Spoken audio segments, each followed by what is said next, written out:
Island. But first, straight out to K-Gun reporter Kevin Keene in Tucson. Kevin, kudos for breaking this story. You interviewed the parents, Sergio and Becky, about this unidentified relative with information about their missing daughter. What have you learned? Well, the original story was that today is Isabel's birthday. It's her 8th birthday, the second birthday that she has gone through since she originally disappeared more than 16 months ago. But during that conversation, we talked in general about the need for tips, that police and the family's private investigators still need information, something to go off of. And in that discussion, they started talking about that particular family member whom you've talked about, one that they say has some kind of information but isn't talking.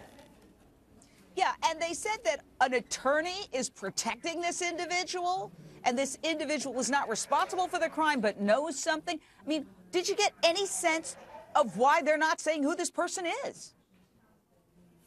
Well, what they tell me is that they still want this person to come forward to agree to answer questions, whether it's by public investigators, by the police, or by the family's private investigator. And they wanted to apply some kind of public pressure to let the world know that there is someone out there who isn't talking, but they didn't want to name this person in particular, they say, because it would jeopardize the case. It might make this person go further away from talking to investigators, and they still want those answers. Thank you for that report, and stand by because we have other questions for you. But something about this doesn't add up. Let's go to our Lion's Den filled with experts, and I've got to start with Mark Class, president and founder, Class Kids Foundation. It doesn't make sense to me. It's been 16 long months, okay?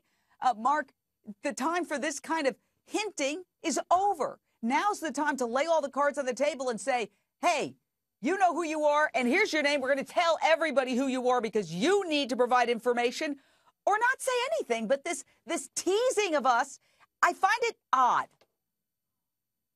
I couldn't agree more, Jane. I think if this were me in this situation, and you know that I've been in a situation of my own, I would have given up anybody at any time to get my child back. Nothing would have stood between me and solving this case, particularly 16 or 18 months of just hanging out and not doing anything. If they know somebody in this family that has information that can blow this case open, they need to turn that information over to the police so that they can launch, or so that they can instill it into their investigation.